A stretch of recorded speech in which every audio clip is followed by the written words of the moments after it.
प्यारे साथियों, स्वागत है आप सभी का यूट्यूब चैनल सिलेक्शन मंत्रा पर। आशा करता हूं कि आप सभी लोग बहुत ही बेहतरीन होंगे। साथियों, सीटेट 2022 चैनल के माध्यम से आपको आरंभ सीरीज प्रोवाइड कराई जा रही है। सीडीपी के लिए मैथ्स की स्पेशल क्लासेस भी चल रहे हैं अमित सर के द्वारा।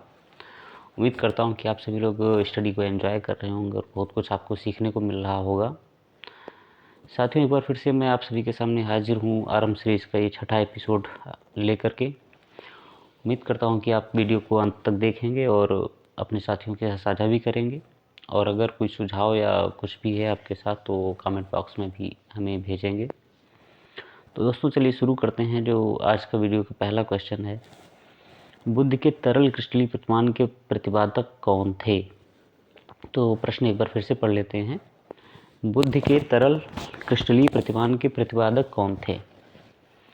दोस्तों, इसका जो उत्तर होगा, जो सही उत्तर है कैटल। ए विकल्प जो आपका है वो बिल्कुल सही है। क्या विकल्प है? कैटल। कैटल इसका सही उत्तर है। जो बुद्ध के तरल क्रिस्टलीय प्रतिमान था, इसका प्रतिपादन आरबी कैटल, इनका पूरा नाम क्या था? आरबी कैटल था और इन्होंने इसका प्रतिपादन किया था। इन्होंने बुद्ध के दो महत्वपूर्ण तत्व बताए थे। एक तरल बुद्धि बताया था और एक क्रिस्टलीय या ठोस बुद्धि बताया था। तो इन्होंने बताया था कि तरल बुद्धि को जो बताया था उसमें तर्क के आधार पर नवीन समस्याओं को हल करने की योग्यता, और ठोस बुद्धि को उन्होंने रखा था कि ठोस बुद्धि जो है वो शिक्षा या प्रशिक्षण या अनुभव पर आधारित योग्यता के रूप में उसको परिकल्पित किया गया था, उसकी परिकल्पना की गई थी। तो तरल बुद्धि है नवीन समस्याओं को हल करने की योग्यता, और ठोस बुद्धि है शिक्षा, प्रशिक्षण और अनुभव आधारित योग्यता है, या उसके आधारित योग्यता पर उसको विकसित करना योग्यता को। तो दोस्तों, अगला प्रश्न है, सीखने में प्रयास व भूल के सिद्धांत का प्रतिपादन किसने किया था? तो ट्रायल एंड एरर थ्योरी, ये इसको कहा जाता है ट्रायल एंड एरर थ्योरी। ये थॉर्नडाइक ने दी थी। किसने दी थी? थॉर्नडाइक ने दी थी। आपका विकल्प सी बिल्कुल सही है। दोस्तों, अगला प्रश्न है, शिक्षण हेतु मानसिक उद्वेलन प्रतिमान का प्रयोग निम्न में से किसके सुधार हेतु किया जाता है? शिक्षण हेतु मानसिक उद्वेलन प्रतिमान का प्रयोग निम्न में से किसके द्वारा किया जाता है, किसके सुधार हेतु किया जाता है? तो शिक्षण हेतु जो मानसिक उद्वेलन प्रतिमान है, ब्रेन स्टॉर्मिंग मॉडल या ब्रेन स्टॉर्मिंग सेशन जो किया जाता है, इसको क्या कहेंगे? ब्रेन स्टॉर्मिंग सेशन भी कहा जाता है। ब्रेन स्टॉर्मिंग जो मॉडल है, तो इसका प्रयोग किसके लिए करते हैं? इसका प्रयोग करते हैं सृजनात्मकता को सुधारने हेतु किया जाता है। सृजनात्मकता, क्रिएटिविटी जो है, सृजनात्मकता के सुधार हेतु इसका प्रयोग किया जाता है। मानसिक उद्वेलन प्रतिमान का प्रयोग सृजनात्मकता के सुधार हेतु किया जाता है। तो आपका विकल्प सी इज राइट आंसर।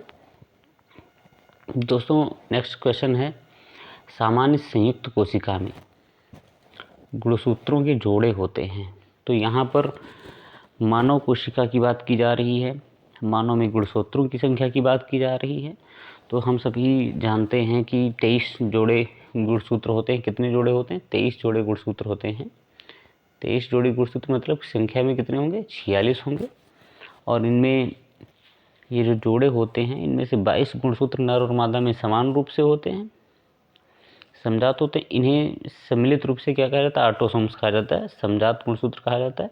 और जो 23वां जोड़ा होता है वो पुरुष और स्त्री में समान नहीं होता है, उसको हेटेरोसोम कहा जाता है। तो दोस्तों, ये 23 जो आपका है विकल्प वो सही है। अगला प्रश्न है, गोलमैन के द्वारा, माफ़ कीजिए दोस्तों, गोलमैन निम्न में से किससे संबंधित हैं? गोलमैन निम्न में से किससे संबंधित हैं? तो गोलमैन किससे संबंधित हैं? सामाजिक बुद्धि से संबंधित हैं गोलमैन, या संवेगात्मक बुद्धि से संबंधित है, या आध्यात्मिक बुद्धि से संबंधित है, या सामान्य बुद्धि से संबंधित है? तो जो गोलमैन का जो संबंध है वो किससे है? संवेगात्मक बुद्धि से है। दोस्तों, किससे है? संवेगात्मक बुद्धि से है। संवेगात्मक बुद्धि ये है कि जो इसमें जैसे हम स्वयं की हैं या दूसरों की भावनाएं हैं, संवेग हैं, उनको समझने के लिए, उनको व्यक्त करने के लिए इसका प्रयोग किया जाता है, संवेगात्मक बुद्धि होती है। तो गोलमैन ने ये सिद्धांत दिया था, या इनसे संबंधित है, और इन्होंने इसको संवेगात्मक बुद्धि नामक पुस्तक लिखकर, मतलब इस संवेगात्मक बुद्धि नाम से इन्होंने पुस्तक लिखी थी, इमोशनल इंटेलिजेंस के नाम से पुस्तक लिखी थी और इसमें इसका इन्होंने विवरण किया था। दोस्तों अगला प्रश्न है, कोहलर निम्न में से किससे संबंधित है? कोहलर किससे संबंधित हैं? अभिप्रेरणा के सिद्धांत से, विकास के सिद्धांत से, व्यक्तित्व के सिद्धांत से, या अधिगम के सिद्धांत से?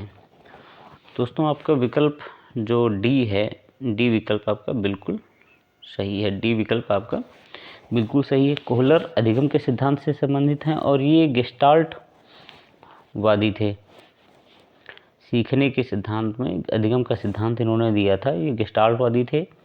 इन्होंने गेस्टाल्ट मतलब समग्र सिद्धांत जो था वो दिया था, और इन्होंने एक प्रयोग किया था, चिंपैंजी पर प्रयोग किया था, आप सभी परिचित होंगे, सुल्तान नामक। किस पे प्रयोग किया था इन्होंने? सुल्तान नामक चिंपैंजी पर प्रयोग भी किया था। क्या नाम था चिंपैंजी का? ये कभी कभी पूछा जाता है दोस्तों, ध्यान रखिएगा। सुल्तान नामक चिंपैंजी पर इन्होंने अधिगम से संबंधित प्रयोग भी किया था। दोस्तों नेक्स्ट क्वेश्चन है, निम्न में कौन शेष से भिन्न है? निम्न में कौन शेष से भिन्न है? तो विकल्प देखते हैं एक बार। अधिगम के लिए अधिगम का सिद्धांत, अधिगम के लिए अधिगम का सिद्धांत, समान अवयवों का सिद्धांत, ड्राइव रिडक्शन सिद्धांत और सामान्यीकरण का सिद्धांत। तो इनमें से कौन भिन्न है? तीनों से एक कोई है जो इनमें से तीनों से संबंधित। तो आपका विकल्प सी बिल्कुल सही है। कौन सा सही है विकल्प? सी विकल्प आपका बिल्कुल सही, ड्राइव रिडक्शन सिद्धांत। कौन सा सिद्धांत? ड्राइव रिडक्शन सिद्धांत जो है वो भिन्न है, और बाकी जो तीन है, अधिगम के लिए अधिगम का सिद्धांत, समान अवयवों का सिद्धांत, सामान्यीकरण का सिद्धांत, ये तीनों एक जैसे हैं। दोस्तों बात करते हैं ड्राइव रिडक्शन सिद्धांत की। तो ये अधिगम का सिद्धांत है और जिसका प्रतिपादन किसने किया था? C.L. हल ने किया था। किसने किया था? C.L. हल ने किया था। C.L.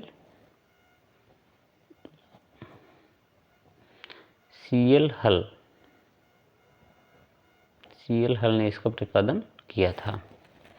ठीक है दोस्तों, उम्मीद करता हूँ कि क्वेश्चन भी समझ में आ रहा होगा और आप हमारी इस सीरीज को बहुत ही पसंद कर रहे होंगे।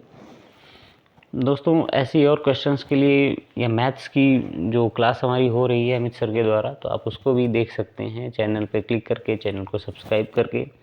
चैनल में जो वीडियोस हैं वो मतलब हर शाम वो लाइव आते हैं और आप एंजॉय कर सकते हैं मैथ्स को भी।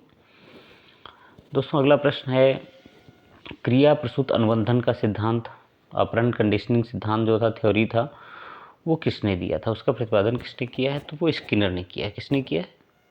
सही उत्तर है स्किनर। डी विकल्प आपका बिल्कुल सही है। संज्ञानात्मक संप्राप्ति का न्यूनतम स्तर है, ये अगला प्रश्न आपका है। संज्ञानात्मक संप्राप्ति का न्यूनतम स्तर क्या है? ज्ञान है, बोध है, अनुप्रयोग है, विश्लेषण है। तो इसमें से सही उत्तर आपका क्या होगा? तो इसमें सही उत्तर आपका है ज्ञान। क्या है? ज्ञान जो है वो सही उत्तर आपका है। संज्ञानात्मक संप्राप्ति का न्यूनतम स्तर क्या है? ज्ञान है। उसके बाद समझ आती है। ये 6 चरणों में है। कितने चरणों में है? 6 चरणों में है। ज्ञान, समझ, अनुप्रयोग, विश्लेषण, संश्लेषण और मूल्यांकन। ज्ञान, समझ, अनुप्रयोग, विश्लेषण, संश्लेषण और मूल्यांकन। तो ये संज्ञानात्मक संप्राप्ति के 6 चरण हैं। उनमें से सबसे न्यूनतम जो स्तर है वो ज्ञान का है। दोस्तों अगला प्रश्न है, एक बालक जो साइकिल चलाना जानता है, एक बालक जो साइकिल चलाना जानता है मोटर बाइक चलाना सीख रहा है, यह उदाहरण होगा क्षैतिज अधिगम अंतरण का, ऊर्ध्व अधिगम अंतरण का, द्विपार्श्विक अधिगम अंतरण का, या कोई भी अधिगम अंतरण नहीं हो रहा है इसमें। तो इसमें कैसा अधिगम अंतरण हो रहा है? क्षैतिज हो रहा है, ऊर्ध्व हो रहा है, या द्विपार्श्विक हो रहा है? ठीक, या द्विपार्श्विक हो रहा है। तो इसका जो सही उत्तर होगा वो आपका होगा बी, ऊर्ध्व अधिगम अंतरण। क्या होगा आपका सही उत्तर? बी। बी जो उत्तर है वो आपका सही है, ऊर्ध्व अधिगम अंतरण। ऊर्ध्व अधिगम अंतरण ये आपका सही उत्तर है। दोस्तों जब हम मतलब किसी परिस्थिति में हम अर्जित ज्ञान को अर्जित करते हैं तो वो ज्ञान अनुभव और प्रशिक्षण के द्वारा, अनुभव प्रशिक्षण के उपयोग के द्वारा, प्राणी के द्वारा वो किसी और भिन्न प्रकार की परिस्थिति में, एटमॉस्फेयर में उसका अध्ययन किया जाता है। हमने जैसे पहले कुछ सीखा है, फिर हमको एक दूसरी परिस्थिति में, किसी दूसरे माहौल में, वातावरण में हम उसको क्या कर रहे हैं, उसका प्रयोग कर रहे हैं या उसका अध्ययन कर रहे हैं, तो इसको हम क्या कहते हैं, और उसको हम इसको हम कहते हैं ऊर्ध्वाधिगम अंतरण कहेंगे। किसे कहेंगे? इसे ऊर्ध्वाधिगम अंतरण, क्योंकि हमने एक पुरानी चीज़ सीख ली है, या तो फिर हम उसका कहीं पर प्रयोग कर रहे हैं या उसको हम फिर से अध्ययन कर रहे हैं, तो उसका मतलब जाहिर सी बात है कि हमने पुरानी चीज़ को अच्छे से सीख लिया, तो ये ऊर्ध्वाधिगम अंतरण है। दोस्तों अगला प्रश्न है, वह अधिनियम जो अक्षम व्यक्तियों से संबंधित है, वह अधिनियम जो अक्षम व्यक्तियों से संबंधित है, तो इसका सही उत्तर है PWD अधिनियम 1995। बाकी विकल्प आपके गलत हैं, तो ये है आपका ए, PWD अधिनियम 1995। पर्सन विद डिसेबिलिटी, PWD का मतलब क्या होगा? Person with disability, person with disability हो जाएगा इसका। तो ये दोस्तों अधिनियम जो है वो 1995 में आया, और ये संविधान के अनुच्छेद 253 में ये उल्लिखित है और इसको अधिनियमित किया गया है। तो आपका विकल्प क्या है? PWD अधिनियम 1995। इसमें क्या बताया गया है कि इसमें विकलांग व्यक्तियों की पूर्ण भागीदारी और समानता की उद्घोषणा इसमें की गई है, कि उनकी शिक्षा, उनके रोजगार और उनका जो परिवेश है वो बाधा रहित होना चाहिए, उनकी सामाजिक सुरक्षा, इन सभी का प्रावधान इसके अंतर्गत है। अनुच्छेद कौन सा है? 253 है, इससे संबंधित है ये। और अधिनियम कौन सा है? 1995 PWD अधिनियम, पर्सन विद डिसेबिलिटी अधिनियम है, एक्ट है 1995 का। ठीक दोस्तों अगला प्रश्न, बढ़ते हैं अगले प्रश्न की तरफ। यदि किसी बच्चे की मानसिक आयु 12, वास्तविक आयु 10 वर्ष है, तो उसकी बुद्धि लब्धि होगी। तो हम क्या करेंगे इसमें हम जो मानसिक आयु होती है, मेंटल एज होती है, mental age upon real age into 100 कर देते हैं, तो हमारा सही उत्तर होगा 12/10 गुणे 100। ये क्या हो जाएगा आपका सही उत्तर? 120 हो जाएगा। कितना हो जाएगा? 120 हो जाएगा। कितना हो जाएगा? 120 आपका सही उत्तर होगा। IQ कितनी हो जाएगी? 120। तो IQ का जो फार्मूला होता है वो क्या होता है? Mental age upon real age into 100 होता है। ठीक दोस्तों, फिर बात करते हैं अगले प्रश्न की। तो अगला प्रश्न है, निम्नलिखित में से कौन पीयर ट्यूरिंग शिक्षण तकनीक का भाग नहीं है? निम्नलिखित में से कौन पीयर ट्यूरिंग शिक्षण तकनीक का भाग नहीं है? तो इसका सही उत्तर है दोस्तों डी, व्याख्यान देना। ये पीयर ट्यूरिंग शिक्षण तकनीक का भाग नहीं है। बाकी व्याख्या करना, पुनर्बलन, मॉडलिंग, व्याख्या करना, पुनर्बलन और मॉडलिंग, ये तीनों ही ये पीयर ट्यूरिंग तकनीक शिक्षण तकनीक के भाग हैं, और व्याख्यान देना ये इस तकनीक का भाग नहीं है। डी आपका सही उत्तर। फिर अगला प्रश्न है, मौखिक परीक्षा का उद्देश्य क्या है? जो मौखिक परीक्षाएं कराई जाती हैं उनके उद्देश्य क्या हैं? तो मौखिक परीक्षाओं के उद्देश्य क्या हो सकते हैं? विद्यार्थियों की कठिनाइयों की पहचान करना, भाषा के धारा प्रवाह एवं लचीले प्रयोग की जांच करना हो सकता है साथियों, विद्यार्थियों के भाषाई कौशल को प्रयुक्त करने की क्षमता की जांच करना, या ये सभी। तो आपका विकल्प क्या सही होगा? ये सभी। ए भी सही है, बी भी सही है और सी भी सही है, मतलब हमारा पूरा डी ही सही है।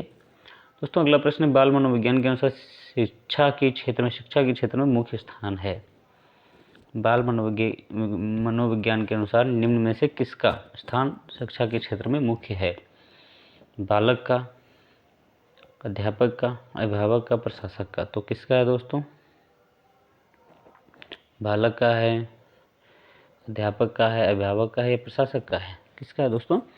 इसका सही उत्तर होगा बाल मनोविज्ञान के अनुसार शिक्षा के क्षेत्र में मुख्य स्थान किसका है? बालक का है, क्योंकि बालक को ही केंद्र मान करके शिक्षा दी जानी चाहिए, और इसीलिए इसका स्थान इसमें प्रमुख रखा गया है, सर्वोच्च रखा गया है।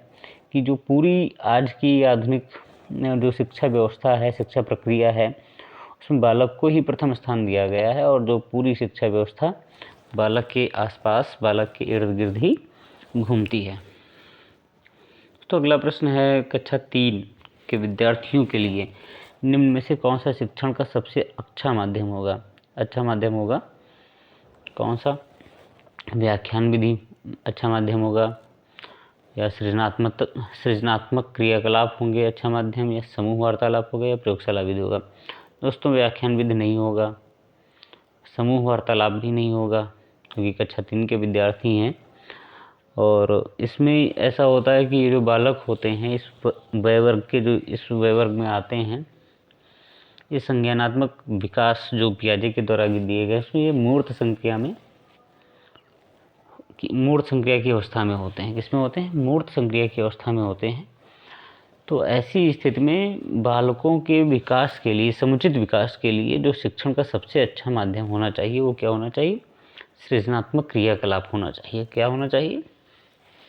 सृजनात्मक क्रियाकलाप होना चाहिए। ये तीनों विकल्प आपके गलत हैं, विकल्प भी आपका बिल्कुल सही है। दोस्तों, अगला क्वेश्चन है, निःशक्त बालकों की शिक्षा के लिए प्रावधान किया जा सकता है। निःशक्त बालकों की शिक्षा के लिए प्रावधान किया जा सकता है। तो किसका प्रावधान किया जा सकता है? समाकलन द्वारा, मुख्य धारा में डालकर, समावेशित शिक्षा द्वारा, इनमें से कोई नहीं। दोस्तों, आपका जो निःशक्त बालकों की शिक्षा के लिए प्रावधान किसका किया जा सकता है? इंक्लूसिव लर्निंग का किया जा सकता है, इंक्लूसिव एजुकेशन का किया जा सकता है, समावेशित शिक्षा का प्रावधान किया जा सकता है। क्यों? क्योंकि समावेशी शिक्षा का मतलब क्या होता है कि बच्चों की जो शारीरिक बुद्धिमत्ता और सामाजिक या भावनात्मक, भाषा या कोई भी परिस्थितियां हैं, उनको ध्यान दिए बिना बच्चों को स्कूल में एडमिट करना चाहिए। और जैसा ही एक सामान्य बच्चे के साथ व्यवहार होता है, जैसी व्यवस्थाएं होती हैं, जो परिवेश होता है, वैसा ही परिवेश निःशक्त बालकों के लिए भी होना चाहिए। और यही समावेशी शिक्षा का मतलब होता है, अर्थ होता है, और ये प्रावधान होना चाहिए। तो निःशक्त बालकों की शिक्षा के लिए ये प्रावधान किया जाना चाहिए। विकल्प सी आपका बिल्कुल सही है। अगला प्रश्न है दोस्तों, सामान्य से विशेष की तर्क की प्रक्रिया निम्नलिखित में से कौन सी पद्धति में है? तो ये पद्धति कौन सी होगी? ये पद्धति होगी निगमनात्मक होगी। कौन सी होगी? निगमनात्मक पद्धति होगी। इसका अर्थ क्या है कि सामान्य से विशिष्ट की ओर या निगम से उदाहरण की ओर इसमें चला जाता है। तो ये विधि सर्वोत्तम मानी जाती है नवीन समस्याओं को हल करने के लिए। दोस्तों, अगला प्रश्न है, आकलन का वह प्रकार जो कि विद्यार्थियों के अधिगम की पुष्टि लेने तथा विद्यार्थियों की उपलब्धि एवं निर्देशात्मक तरीकों को बेहतर बनाने एवं विद्यार्थियों की कमजोरियों को दूर करने से संबंधित है, कहलाता है। रचनात्मक आकलन कहलाता है, सत्रांत आकलन कहलाता है, बाह्य आकलन कहलाता है, या आंतरिक आकलन कहलाता है। तो दोस्तों, आकलन का वह प्रकार जो कि विद्यार्थियों के अधिगम की प्रतिपुष्टि, फीडबैक लेने तथा विद्यार्थियों की उपलब्धि, अचीवमेंट जो उनका होता है, उन्होंने क्या अचीव किया हुआ है, या उनके जो निर्देशात्मक तरीके उनको बेहतर बनाने या विद्यार्थियों की कमजोरियों को दूर करने से संबंधित है, वो कौन सा है? रचनात्मक आकलन है। कौन सा है वो दोस्तों? वो रचनात्मक आकलन है। विकल्प ए आपका बिल्कुल सही है। विकल्प ए आपका बिल्कुल सही है। तो आपका इसमें विकल्प ए सही है। अगला प्रश्न दोस्तों, और अंतिम प्रश्न भी है वीडियो का, शिक्षा की प्रक्रिया का कौन सा उपागम अधिगमकर्ता को केंद्र में रखता है, न कि शिक्षक को? शिक्षा की प्रक्रिया का कौन सा उपागम अधिगमकर्ता को केंद्र में रखता है, न कि शिक्षक को? तो सृजनात्मक उपागम है, या व्यवहारात्मक उपागम है, क्रियात्मक उपागम है, या संरचनात्मक उपागम है? तो इसमें से कौन सा विकल्प आपका सही होगा? इसमें से विकल्प आपका सही है क्रियात्मक उपागम। कौन सा सही है दोस्तों? क्रियात्मक उपागम है, क्योंकि इसमें आवश्यक रूप से शिक्षार्थी केंद्रित या अधिगमकर्ता केंद्रित उपागम है। ये जो है ये अधिगमकर्ता उपागम है, क्योंकि क्रियाकलाप हैं, एक्टिविटीज़ जो हैं तो ये दोनों एक ही हैं, अधिगम क्रियाकलाप या क्रियाकलाप, इनको एक जैसा ही हम कह सकते हैं। और इसमें बच्चे उत्साह के साथ सहभागिता करते हैं और अधिगम के परिणामों को ग्रहण करते हैं या अधिगम की प्रक्रिया को सुचारू रूप से ग्रहण करते हैं। तो ये दोस्तों 20 प्रश्न हैं जो छठा एपिसोड था आरंभ सीरीज का। उम्मीद करता हूँ कि दोस्तों ये सभी प्रश्न आपको पसंद आए होंगे और आप जो सीटेट की परीक्षा होनी CDP के लिए है तो ये उनके लिए बहुत ही हेल्पफुल होंगे, सहायक होंगे। तो दोस्तों आगे भी ऐसे ही क्वेश्चंस को पाने के लिए अगर आप हमारे चैनल पर नए हैं तो चैनल को सब्सक्राइब कीजिएगा, अपने दोस्तों के साथ साझा कीजिएगा और हमें अपना सपोर्ट देते रहिएगा। दोस्तों नमस्कार, जय हिंद।